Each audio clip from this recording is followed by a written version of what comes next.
Right. இது 10வது model கேள்வி. இந்த கேள்வியில் என்ன சொல்லப்படுதுன்னு சொன்னால், H2O2 நீர் கரைசலானது திணிவுப்படி 51% H2O2வினை கொண்டது.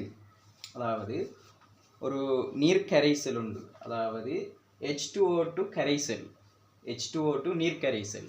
உங்களுக்கு தெரியும், நீர் கரைசல் என்று சொன்னால் அவரில் நீரும் இருப்பார், H2O2வும் காணப்படுவார்.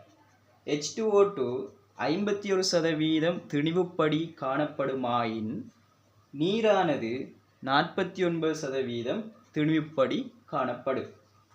திரும்ப சொல்கிறார், இம்மாதிரியின் 1 கிராமினை அமில K2Cr2O7னால் ஒட்சியேற்றம் செய்வதற்கு, ஆகவே இந்த மாதிரியின் 1 கிராம், அப்போ இந்த மாதிரி என்று சொல்கிறது H2Oவும் அதற்குள்ள அடங்கும், H2O2வும் அடங்கும்.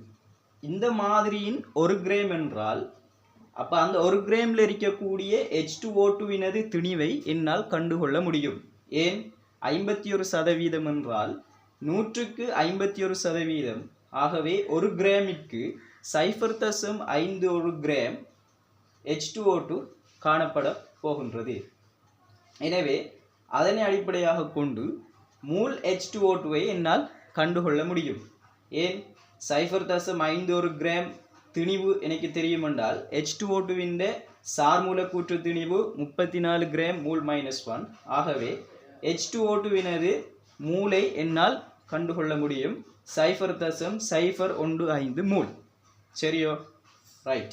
நீரினது மூலையும் என்னால் கண்டுகொள்ள முடியும், ஆனால் இந்த கணக்குக்கு நீரின் மூல் தேவையில்லை.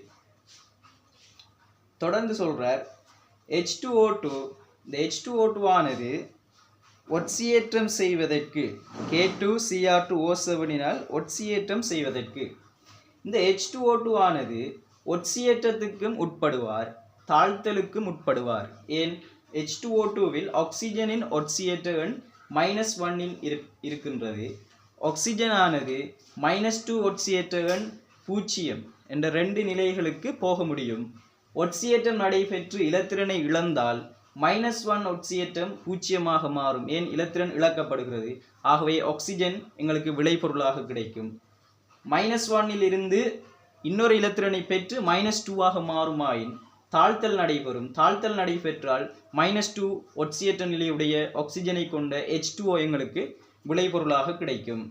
எனவே இங்கு அவர் ஒட்சியேற்றம் நடைபெறும் என்று கூறுவதனால் Cr2O7 ஒட்சியேற்றப்பட்டு O2ஆக எங்களுக்கு விளைவில் வரும்.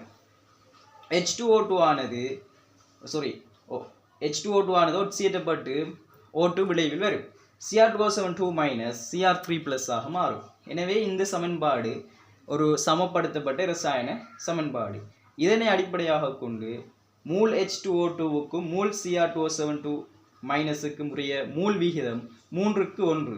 அதாவது மூல் H2O2 3ஆக இருந்தால் மூல் Cr2O7 1, 3/1. ஏற்கனவே நான் இங்கே மூல் H2O2வை நான் கண்டுவிட்டேன், 0.015 மூல். Cr2O7 இந்த கனவளவு 25 சென்டிமீட்டர் கனம் என்று தரப்பட்டிருக்கு. செறிவு எனக்கு தெரியாது, செறிவு தர கனவளவு 25 தர 10⁻³ வந்துக்கிட்டு அவரை டெசிமீட்டர் கணத்துக்கு மாற்றுவதற்கு, அதனை அடிப்படையாக கொண்டு அவரோட செறிவு 0.2 மூல் டெசிமீட்டர் -3 என்ற விடைக்கு நான் போக முடியும்.